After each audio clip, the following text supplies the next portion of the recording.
सूक्ष्मदेह, प्राणमय कोश, मनोमय कोश, विज्ञानमय कोश. अपंचीकृत पंचमहाभूतांपासून निर्माण झालेला परंतु दृष्टीस दिसत नाही तो सूक्ष्मदेह, यालाच लिंग शरीर देखील म्हटले जाते. सूक्ष्मदेहाची अंतःकरण पंचक, प्राणपंचक, ज्ञानेंद्रिय पंचक, कर्मेंद्रिय पंचक आणि विषय पंचक अशी 5 पंचके आहेत. सूक्ष्मदेहाचे कोश प्राणमय कोश, मनोमय कोश आणि विज्ञानमय कोश. पंचप्राणांच्या प्राधान्याने यास प्राणमय कोश असे म्हणतात. तर मनोमय कोश हा मनाच्या प्राधान्याने मानला जातो. विज्ञानमय कोश म्हणजे बुद्धीच्या प्राधान्याने यास विज्ञानमय कोश असे म्हणतात. सूक्ष्मदेहाची 33 तत्वे, 8 तत्वे जी सूक्ष्मदेहाची स्वप्नावस्थेतील 8 तत्वे आणि अधिकची 25 तत्वे सूक्ष्मदेहातील पंचीकृत 8 आणि अपंचीकृत 17 अशी मिळून 25 तत्वे. सूक्ष्मदेहाची स्वप्नावस्थेतील 8 तत्वे. सूक्ष्मदेहाची अवस्था ही स्वप्नावस्था आहे. जागृत अवस्थेत जे विषय पाहिले, ऐकलेले किंवा भोगलेले असतात त्यांचे सूक्ष्म संस्कार अंतःकरणात असतात व ते झोपेच्या वेळी भासतात ती अवस्था. स्थूल देहाचे स्थान कंठात किंवा हिता नावाची नाडी आहे, तिच्यात स्वप्नावस्था असल्याने स्वप्न पडतात. वाणी मध्यमा, बोलण्याच्या आधी त्याचे विचाररूप तयार होते. वाणी जी आपण मंद मंद गुणगुणतो ती होय. भोग, स्वप्नावस्थेत प्रविविक्त भोग म्हणजेच सूक्ष्म वासनामय किंवा स्थूल भोगांचे संस्कार होय. सूक्ष्म देहातील शक्ती ही ज्ञानशक्ती. स्वप्नावस्थेमध्ये स्वप्न पदार्थांस जाणण्याची जी शक्ती असते ती ज्ञानशक्ती होय. या देहाचा गुण म्हणजे सत्वगुण. स्वप्नावस्थेत कार्यशक्ती नसते, फक्त ज्ञानशक्ती असल्यामुळे सत्वगुण असतो. स्वप्नावस्थेतील प्रणवाची म्हणजे ओंकाराची दुसरी मात्रा जी उकार ती ह्या अवस्थेची मात्रा होय. या अवस्थेमध्ये अभिमान हा सुखदुःख भोगणारा तैजस नावाचा अभिमान होय.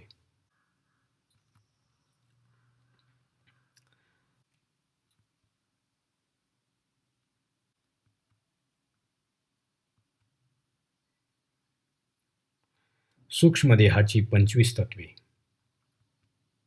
आकाशाचे अंतःकरण पंचक. अंतःकरण मन, बुद्धी, चित्त, अहंकार हे विषयांचे कर्ते भोगते आहेत. त्यांना विषयांचे ज्ञान होते. सत्वगुणापासून ज्ञान उत्पन्न होते. म्हणून अंतःकरण पंचक हे पंचमहाभूतांच्या सात्विक भागापासून झाले आहेत. वायूचे प्राणपंचक. व्यान, समान, उदान, प्राण, अपान हे प्राणपंचक वाहक आहेत. रजोगुणापासून ज्या प्रकारच्या क्रिया घडतात तशाच क्रिया प्राणपंचकांकडून घडतात.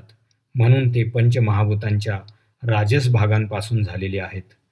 प्राणपंचकांचे 5 उपप्राण देखील आहेत. धनंजय, देवदत्त, कृकल, कुर्म, नाग वगैरे. अग्नीचे ज्ञानेंद्रिय पंचक.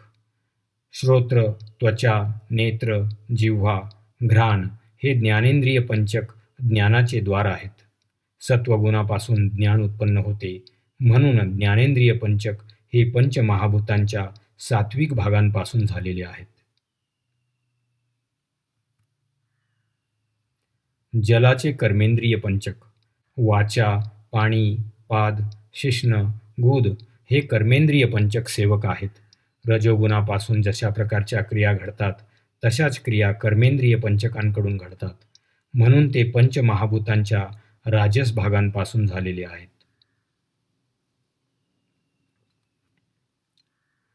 पृथ्वीचे विषय पंचक. शब्द, स्पर्श, रूप, रस, गंध हे विषय पंचक भोग आहेत.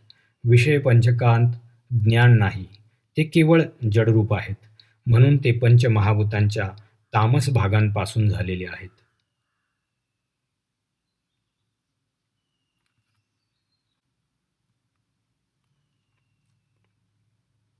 आकाशाचे अंतःकरण पंचक. प्रथम स्फुरण अंतःकरणात होते. स्फुरणरूप अंतःकरण आकाशापासून उत्पन्न होते व आकाशातच लय पावते, म्हणूनच आकाशाचे आहे. अंतःकरण हे एकच असून विविध वृत्तींनुसार त्यास मन, बुद्धी, चित्त, अहंकार अशी नावे दिली आहेत. अंतःकरण देहाच्या आत उत्पन्न होणाऱ्या सुखदुःखांचे ज्ञान करून देणारे करण किंवा साधन, म्हणून या वृत्तीस अंतःकरण असे म्हणतात.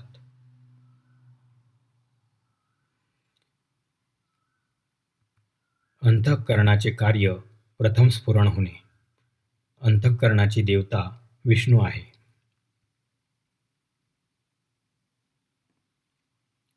मन अंतःकरणात काम करण्याचे जे स्फुरण होते ते काम करावे किंवा करू नये याविषयी संकल्प विकल्प ज्याच्यापासून उत्पन्न होतात त्या वृत्तीस मन असे म्हणतात. मन वायूप्रमाणे चंचल आहे, म्हणून ते वायूचे आहे. मनाचे कार्य संकल्प विकल्प करणे आणि मनाची देवता चंद्रमा होय.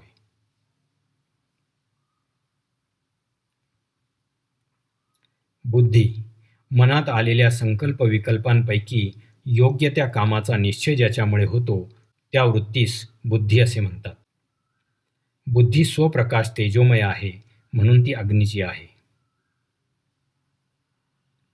बुद्धीचे कार्य निश्चय करणे आणि बुद्धीची देवता ब्रह्मा.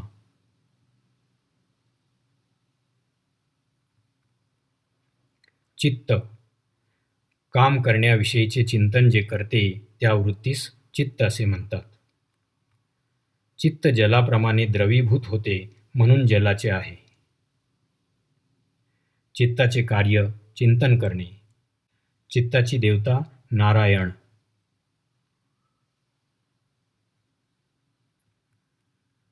अहंकार आपण कर्ता असून अमुक एक कार्य करू अशा वृत्तीस अहंकार असे म्हणतात.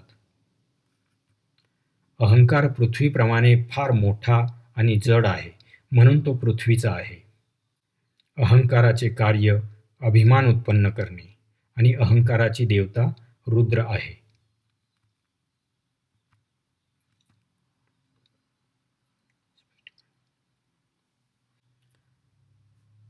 वायूचे प्राणपंचक. व्यान, समान, उदान, प्राण, अपान हे प्राणपंचक वाहक आहेत. रजोगुणापासून ज्या प्रकारच्या क्रिया घडतात तशाच क्रिया प्राणपंचकांकडून घडत असतात, म्हणून ते पंचमहाभूतांच्या राजस भागांपासून झालेले आहेत. प्राणपंचकांचे 5 उपप्राण देखील आहेत, जसे की धनंजय जो शरीरास पुष्ट करणे किंवा प्रेत म्हणजेच शव फुगवणे, देवदत्त जांभई येणे हे त्याचे कार्य आहे. कृकल ह्या उपप्राणाचे कार्य आहे शिंक येणे आणि कुर्म हे डोळ्यांची उघडझाप करतात, तर नाग हा उपप्राण ढेकर येण्याचे कार्य करतो.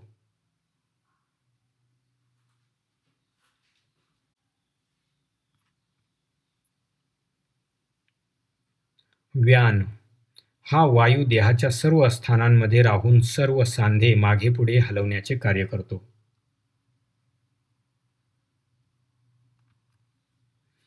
व्यान वायू सर्व अंगात आकाशाप्रमाणे सर्वव्यापी असतो, म्हणून तो आकाशाचा आहे.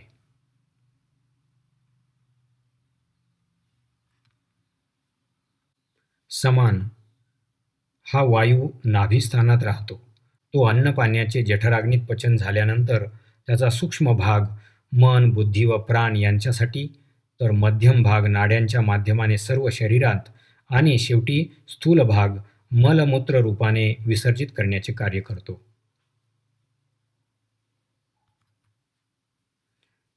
समान स्वतः वायुरूप आहे, म्हणून तो वायूचा आहे.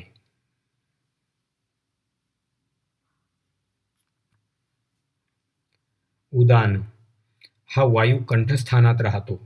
तो खाल्लेल्या अन्न व पाण्याचे वेगवेगळे विभाग करतो, त्याचप्रमाणे स्वप्न व उचकी निर्माण करतो. उदान वायू कंठात अन्न जलाचे विभाजन करून त्यास जठराग्नीकडे पोहोचवितो, म्हणून तो अग्नीचा आहे.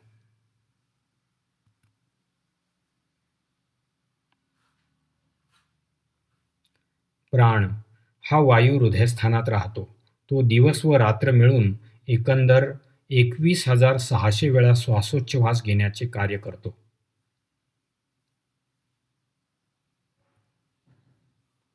प्राणवायू जलाशिवाय राहू शकत नाही, म्हणून तो जलाचा आहे.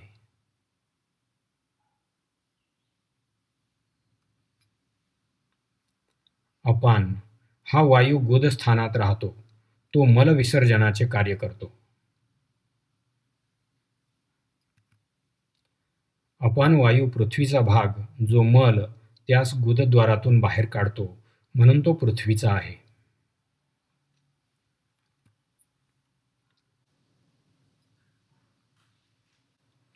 अग्नीचे ज्ञानेंद्रिय पंचक. श्रोत्र, त्वचा, नेत्र, जिव्हा, घ्राण हे ज्ञानेंद्रिय पंचक ज्ञानाचे द्वार आहेत. सत्वगुणापासून ज्ञान उत्पन्न होते, म्हणून ज्ञानेंद्रिय पंचक हे पंचमहाभूतांच्या सात्विक भागांपासून झाले आहेत.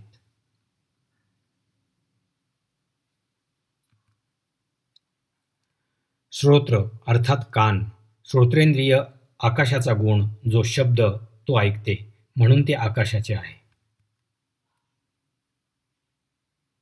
या इंद्रियाद्वारे शब्द ऐकू येतो. या इंद्रियाची देवता आहे दिशा.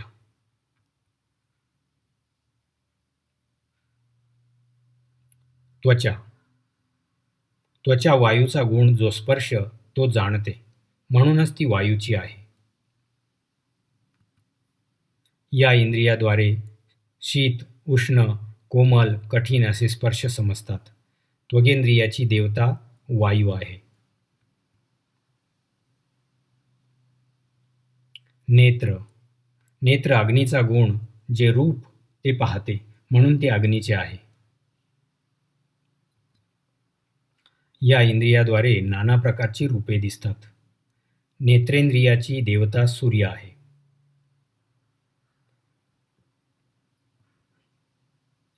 जिव्हा.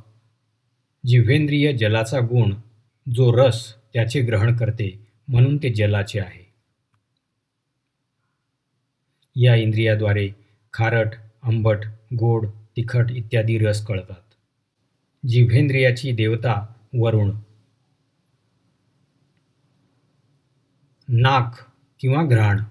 घ्राणेंद्रिय पृथ्वीचा गुण, जो गंध त्यास जाणते, म्हणून ते पृथ्वीचे आहे. या इंद्रियाद्वारे सुगंध आणि दुर्गंध आपल्याला समजतात. घ्राणेंद्रियाची देवता अश्विनी कुमार.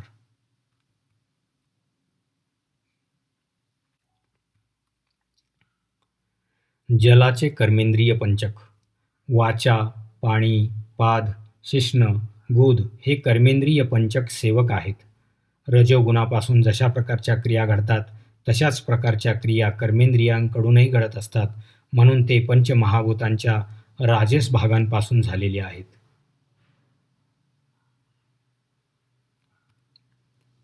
वाणी किंवा वाचा. वागेंद्रिय हा आकाशाचा गुण, जो शब्द त्याचा उच्चार करते, म्हणून ते आकाशाचे आहे. हे इंद्रिय बोलण्याची क्रिया करते. वागेंद्रियाची देवता अग्नी.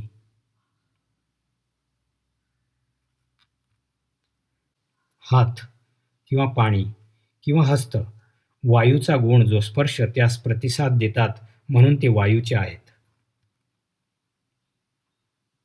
या इंद्रियांमुळे पदार्थ देता घेता येतात, क्रिया करता येतात. पाणेंद्रियाची देवता इंद्र.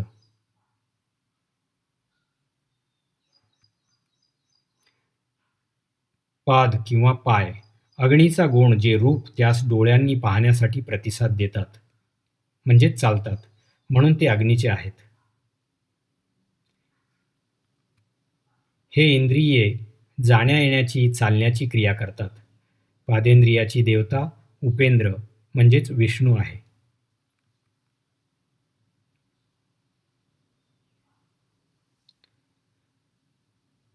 शिश्न किंवा जननेंद्रिय. जननेंद्रिय मूत्ररूप जलाचा त्याग करते म्हणून ते जलाचे आहे. हे इंद्रिय मूत्र विसर्जन प्रजनन क्रिया करते. जननेंद्रियाची देवता प्रजापती होय. गुद गुदेंद्रिय पृथ्वीचा भाग जो मल त्याचे विसर्जन करते म्हणून ते पृथ्वीचे आहे. हे इंद्रिय मल विसर्जन करते. गुदेंद्रियाची देवता यम किंवा मृत्यू.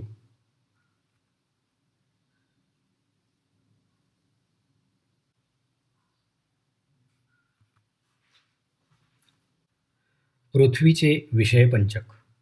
शब्द, स्पर्श, रूप, रस, गंध हे विषयपंचक भोग आहेत. विषयपंचकात ज्ञान नाही, ते केवळ जडरूप आहेत, म्हणून ते पंचमहाभूतांच्या तामस भागांपासून झालेले आहेत. शब्द किंवा ध्वनी हा आकाशाचा गुण आणि श्रोत्राचा विषय. स्पर्श वायूचा गुण, त्वचेचा विषय. रूप अग्नीचा गुण, नेत्राचा विषय. रस जलाचा गुण, जिव्हेचा विषय. गंध पृथ्वीचा गुण, घ्राणाचा विषय.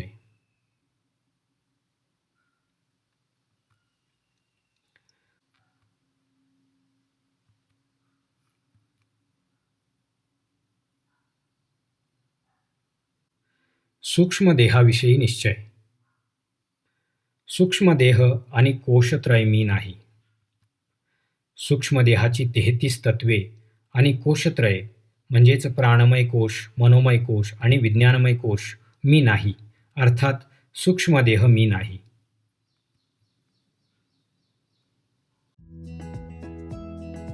या विभागातील मजकूर सुनील खांड बहाले लिखित कोहम मी कोण या ग्रंथातून घेण्यात आलेला आहे.